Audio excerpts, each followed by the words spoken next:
مراحل تست فیوز انواع ماشینا رو به شما نشون بدم. برای این کار لازمه که شما یه لامپ تست داشته باشین. این لامپ تست رو یه سرش رو به پای منفی باتری و سویچ ماشین حتما باید روشن باشه.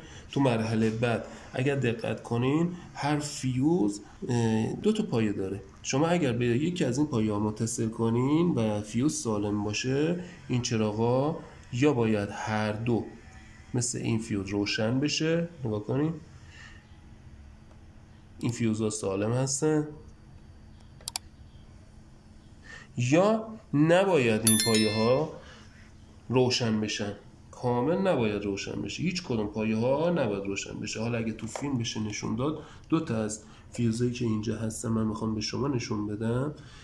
اینجا نگاه کنی این 2 تا پایه، هیچ کدوم از پایه ها ارتباطی نداره. پس اینم یه راه تست فیوز هست که راحت ترین راه برای تست فیوزهای ماشین هست.